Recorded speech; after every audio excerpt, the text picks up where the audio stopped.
Guys, so execution is one of the more difficult parts of growing a company. How do you put the rhythms and the frameworks in place that make things work like clockwork? We've asked that to Jacques, who's one of the co-founders at OCFO and also the backbone of the execution of our organization, to just share a couple of ideas around like what makes things work in a way that you can scale. Jacques, over to you. Awesome, thanks Lau, and yeah, it's been amazing being here and hearing all the speakers.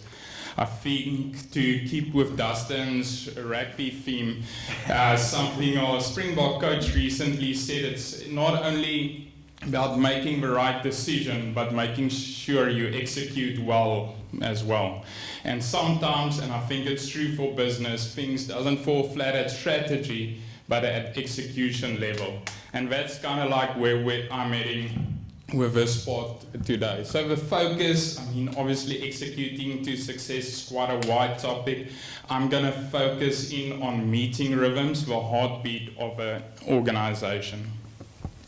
So as Outsource CFO, I'm one of the, like Lau mentioned, directors at Outsource CFO. We've leaned heavily also on learnings of others, scale-up methodology of Hearn Varnish and Traction, Gino Wickman, that really has some great processes that has been tried and tested over time and really works well.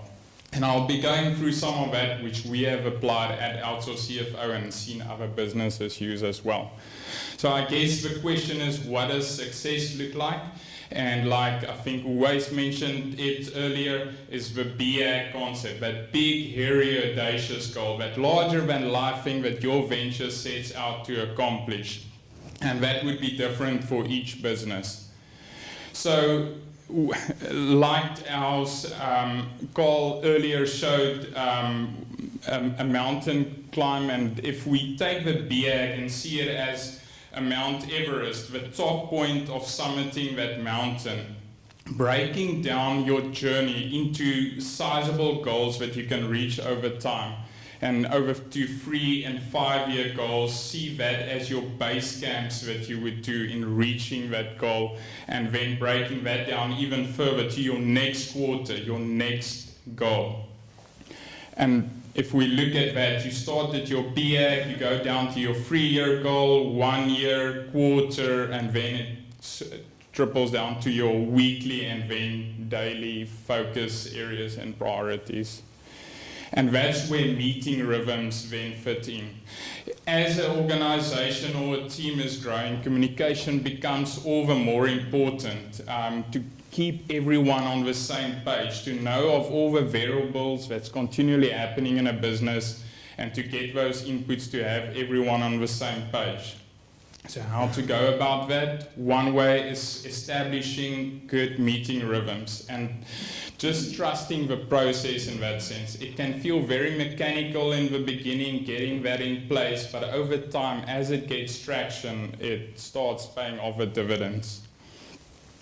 So the 4 types that I would be talking about basically is your annual planning meeting. I think for most of you, you would know about that. That's where you set out your strategy, decide on your goals for the year.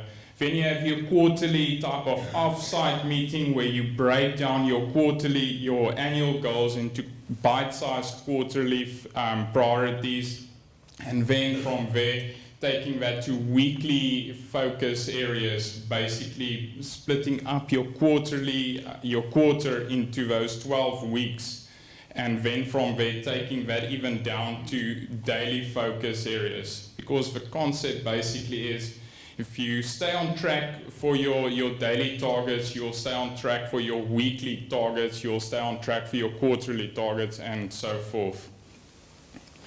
So, like I said, your annual meeting or where your team comes together, that's just to determine the strategic direction for that year and the priorities. Just to lay that out, normally that's a 1 or 2 day get together where we just lay out everything again and just go through all of that. The quarterly offsite or quarterly meeting, again, very similar to your annual one, but just in many cases refreshing again what has been discussed, is the core priorities for the year, and then just assessing whether that still applies. And like I said, breaking those priorities up in more bite-sized actionables for your team. And in your quarterly breakaway, some tools that work well is what we call the stop, start, keep. With your head of departments or head of divisions or team leaders, look at what should the teams keep doing, start doing, and stop doing. Just getting information in again and looking at what's working and what's not. And from there is to work out what we call a 90-day plan. And with a 90-day plan, it's not to get a wish list of what does the team, what do we want to get done in the next 90 days, but what needs to get done, and focusing on 3 to 5 what we call rocks or priorities for that quarter per team or division. And then we get to what I want you to almost remember tonight is the weekly and daily huddles. With a weekly meeting and with maybe any meeting, the most important aspects of it is the agenda, that it starts and ends at the same time, and to have it at the same day each week, or if it's your daily meeting at the same time, and to keep to the agenda. And like I said earlier, the concept is if you stay on track for every week, you'll stay on track for your quarter. So again, trust the process. And then just looking at practically, how does the agenda for such a weekly meeting with your team leaders look? Basically broken down, how we approach it is starting with good news. Share the good things that has happened in the last week, business or personal.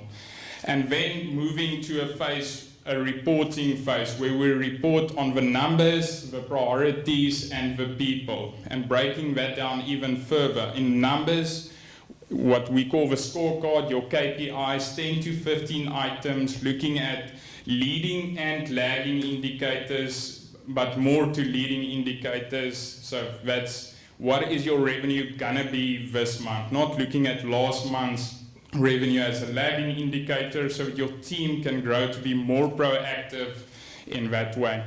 ROC reviews, your priorities. Are we on track with our priorities that was set in the beginning of the quarter?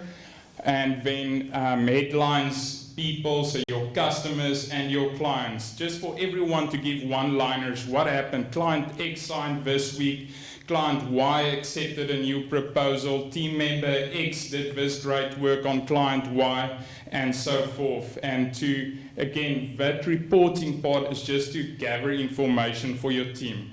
It's not to discuss it yet at that stage.